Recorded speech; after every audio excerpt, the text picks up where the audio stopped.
आपके लिए एक स्कूटर स्कूटर से कहीं ज्यादा है। ये सफर है आपकी सफलता का।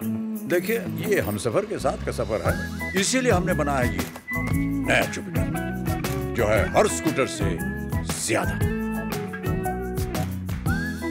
टीवीएस जुपिटर, ज्यादा का फायदा। नमस्कार, आप देख रहे हैं यूपी तक। आपके साथ मैं हूं अमित तिवारी। कानपुर के एलपीएस इंस्टीट्यूट के कार्डियोलॉजी डिपार्टमेंट लगी आग के बाद कई सवाल खड़े होने लगे हैं। ये बड़ा हादसा होने से तो बच गया, लेकिन मरीज के परिजन जिस तरीके की बात कर रहे हैं वो अस्पताल प्रशासन के दावे पर सवाल उठा रहा है। दरअसल मैं आपको जल्दी से यहाँ बताऊं कि कानपुर के कार्डियोलॉजी डिपार्टमेंट जो है यहाँ पे एलपीएस इंस्टीट्यूट का, यहाँ पर आग लगी थी स्टोर रूम में। स्टोर रूम पूरा जलकर खाक हो गया था। मरीजों को बड़ी मुश्किल से, जैसे कहते हैं, मेहनत के दम पर निकाला गया और भगवान की बड़ी कृपा थी इस पूरे मामले में कि जैसे तैसे मरीजों की जान बच पाई। दूसरे हॉस्पिटल शिफ्ट कर दिया गया था। अब वापस उनको इसी हॉस्पिटल में दोबारा शिफ्ट किया जा रहा है। इन सब के बीच में इमाम अली एक ऐसे शख्स थे जिनकी मौत हो गई। उनके परिजन आरोप लगा रहे हैं। पहले सुनिए उनका जो बेटा है मोहम्मद शमीम, वो क्या कह रहा है अस्पताल प्रशासन को लेकर, मौत को लेकर। सुनिए। ये भी पापा ठीक थे सर।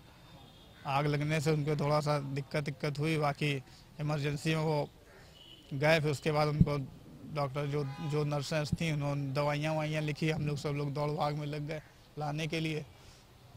सुबह ठीक थे? जी, सुबह ही बात हुई। आग लगने के पहले भी ठीक थे सर, आग लगने के बाद भी ठीक थे। वो थोड़ी देर के बाद जब धुआं ज़्यादा होने लगा तब उनको दिक्कत होने लगी। फिर इमरजेंसी में ले गए सर, वहाँ खत्म हो गए। ये बात तो सुन ली आपने मरीज के परिजनों की। चूंकि अस्पताल प्रशासन का इस पूरे आग वाले मामले पर कहना यह था कि हमने पूरी मुस्तैदी दिखाई, सभी मरीजों को निकाल लिया गया और आग की वजह से कानपुर के इस हादसे में किसी की मौत नहीं हुई है। सुनिए विनय कृष्णा जो है डायरेक्टर है कार्डियोलॉजी डिपार्टमेंट के, वो क्या बता रहे हैं, उनकी बात सुनिए। आईसीयू के बाहर एक स्टोर रूम है जिसमें कि सिरिंज, ग्लव, ड्रिप सेट, इस तरीके के रबर गुड्स रहते हैं।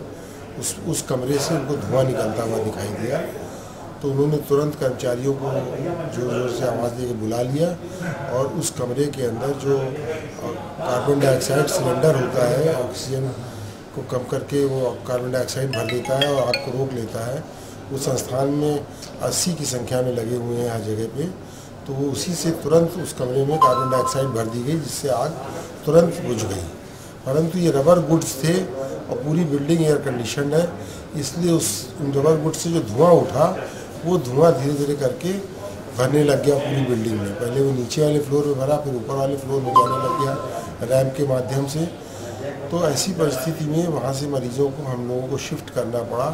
जो बगल में गवर्नमेंट ने हम लोगों को आईडीएच में कार्डियोलॉजी के विस्तार के लिए भवन दिया हुआ है, उसको शासन सरकार ने उच्चीकृत करा दिया था, तो उसमें पूरे मरीजों को बेड सहित शिफ्ट कर दिया गया और कोई भी मरीज की जान इस आग के कारण नहीं जाने पाई। सभी मरीज जो है सुरक्षित बने रहे। आज उसके बाद की ऑक्सीजन वगैरह तुरंत मेंटेन नहीं हो पाई, इसी वजह से उसकी मौत हुई है। वो ठीक होकर घर जाने वाला था इमाम अली का। ऐसा नहीं था, इमाम अली भी बहुत गंभीर दशा में था, उसका पूरा इलाज किया जा रहा था और बीमारी इतनी गंभीर थी कि डॉक्टर इलाज कर सकता है लेकिन परिणाम तो भगवान के हाथ में होता है।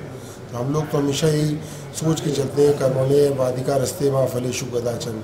तो हम लोग पूरा इलाज करने का पूरा प्रयास करते रहते हैं और पूरी व्यवस्था हम लोगों ने अपनी यहाँ बना ली थी। सब ऑक्सीजन के सिलेंडर्स यहाँ आ गए थे इस टेम्पररी इमरजेंसी जो बनाई थी, और इसलिए यहाँ पे किसी भी मरीज़ को किसी प्रकार से इलाज में कोई कमी नहीं हुई थी।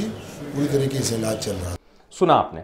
तो अस्पताल प्रशासन अपनी तरफ से दावा कर रहा है, लेकिन मरीज के परिजन अपनी तरफ से आरोप भी लगा रहे हैं। हालांकि अगर देखा जाए तो ये बड़ा हादसा वाकई में, जिसे कहते हैं, मुस्तैदी की वजह से टल गया, क्योंकि जो मरीज थे आईसीयू में भर्ती थे, आग लगी, आईसीयू के कांच तोड़े गए। फायर ब्रिगेड के जो कर्मी थे उन्होंने सीढ़ी बनाई, मरीजों को निकाला वहां से, मरीजों की जान बचाई गई। क्योंकि आप जरा अंदाजा लगाइए कि जिस स्टोर रूम में आग लगी थी वो पूरा जलकर खाक हो चुका था और तुरंत तत्परता दिखाई गई और मरीजों को यहां से निकालकर दूसरे हॉस्पिटल में शिफ्ट कर दिया गया। अब हुआ ये कि एक मरीज की मौत के बाद सवाल उठने लगे, क्योंकि अस्पताल प्रशासन अभी भी इस बात को कह रहा है, जो मैंने आपको सुनवाई, कि ये जो मौत हुई है वो आग की वजह से नहीं है। परिजन कह रहे हैं आग के धुएं की वजह से मौत हो गई।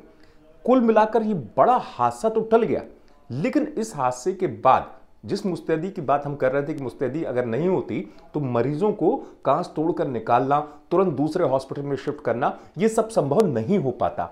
लेकिन चूंकि इस हादसे के बाद सवाल भी उठने लगे, अस्पताल प्रशासन अपनी बात कर रहा है, परिजन अपनी बात कर रहे हैं और दोनों ने इस तरीके से बातें रखी हैं।